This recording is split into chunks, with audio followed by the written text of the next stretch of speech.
Creativas en Educación en el 2009, uno de los problemas que mencionamos fue el problema lingüístico. Y el problema lingüístico en este caso se complejiza por varias razones. Primero, esta palabra, vivencia, en el texto en español, esa es la concepción en ruso. En el texto en español fue traducida como experiencia atribuida de sentido y en el texto en inglés fue traducida simplemente como experiencia. Entonces, hay una diferencia entre una experiencia que usted la deja así planamente, que puede ser asociada con el efecto sensorial y la percepción, y una experiencia que usted atribuye de sentido personal. ¿Verdad? Hay una diferencia significativa. La vivencia debe ser entendida, decía Vygotsky, como la relación interior del niño como ser humano con uno u otro momento de la realidad.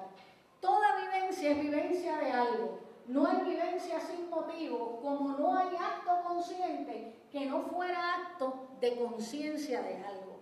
La vivencia, al ser una experiencia, tiene que tener un referente en la realidad vivida del niño, pero también está atravesada por su propia subjetividad que se ha construido en el proceso de desarrollo.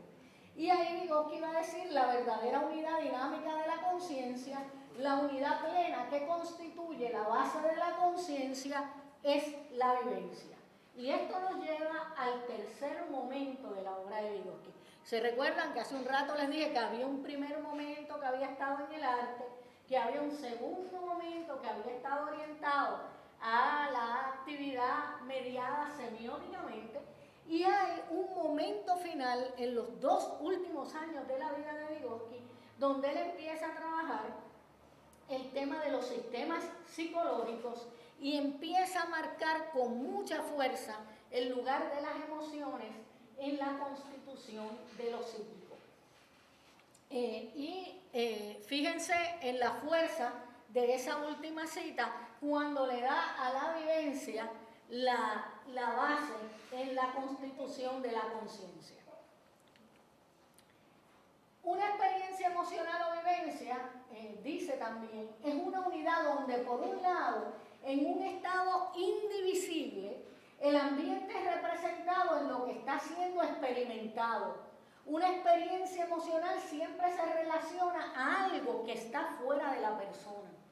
A mí no me da coraje en abstracto. A mí me da coraje conmigo, casi nunca, ¿verdad? Pero, o me enamoro de él, o siento lástima hacia una persona o hacia una situación.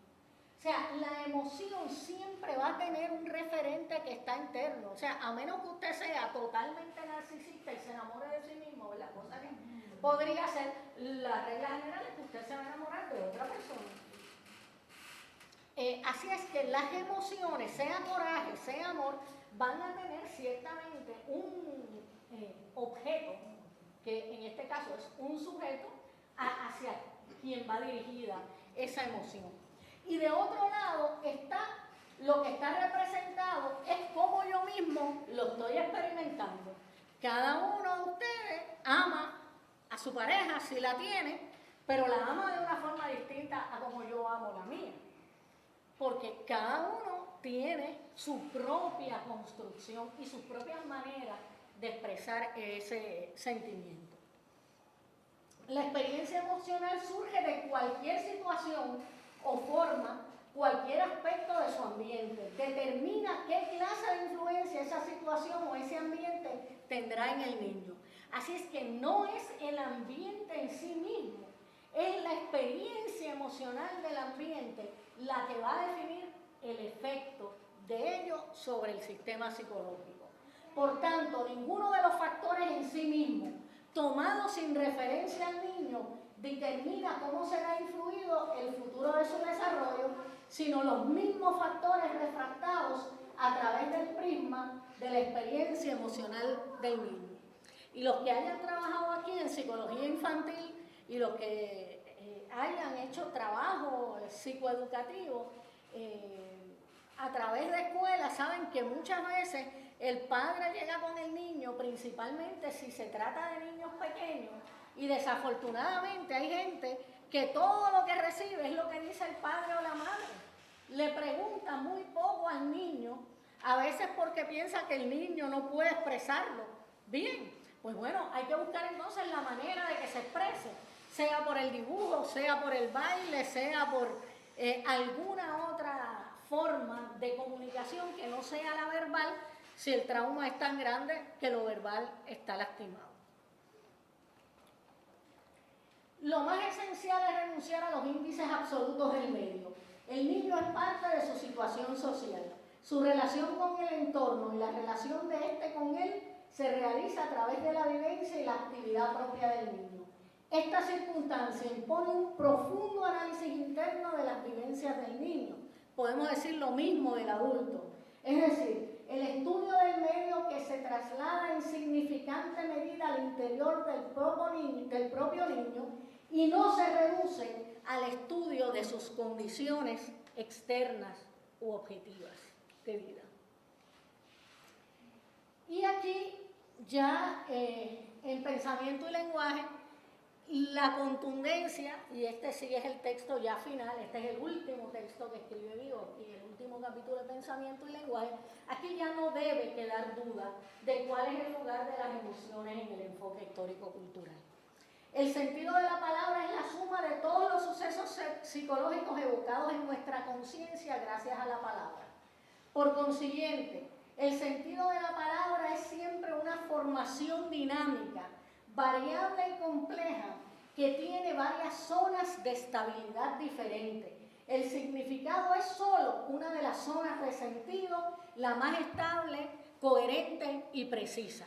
Usted puede entender el significado y dejar pasar el sentido de lo que se está diciendo. Y aquí el énfasis es que los dos niveles son necesarios. El de la significación, que es el que compartimos, pero el del sentido, que ese no podemos compartirlo porque es nuestra propia experiencia emocional.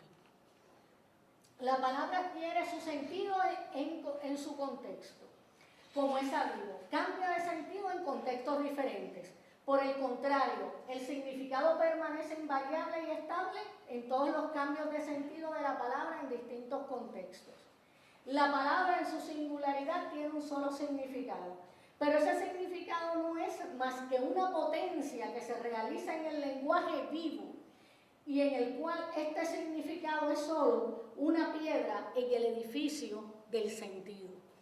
Esta es una cita que merece muchísima reflexión porque una de las críticas que se ha hecho más recientemente al enfoque histórico-cultural por parte de alguna gente que defiende la teoría de la actividad es que se hizo de mucho énfasis en lo lingüístico. Y aquí es interesante que Vygotsky está haciendo una distinción entre el lenguaje como sistema abstracto que nos permite la comunicación y el habla que nos dirigimos unos a otros, que es desde donde emana el sentido. El sentido no emana de ese lenguaje abstracto, sino de un lenguaje vivido. La cultura en el enfoque histórico-cultural no es nunca, como ha escrito bastantes veces Luis Moll, un concepto abstracto, separado del sujeto, ¿verdad? La cultura es cultura vivida. Por eso es que en una misma cultura pueden coexistir varias, ¿verdad? Porque va a haber agregados de significado diferente en función de las experiencias. El pensamiento no nace de sí mismo ni de otros pensamientos, sino de la esfera motivacional de nuestra conciencia, que abarca nuestras inclinaciones y nuestras necesidades, nuestros intereses e impulsos, nuestros afectos y emociones. Detrás de cada pensamiento hay una tendencia afectivo-volitiva. Solo ella tiene la respuesta al último porqué en el análisis del proceso de pensar. Entonces, si yo no conozco cuál es el motivo, si yo no puedo aproximarme al sentido del otro, no voy a poder comprender cabalmente qué es lo que está comunicando su pensamiento.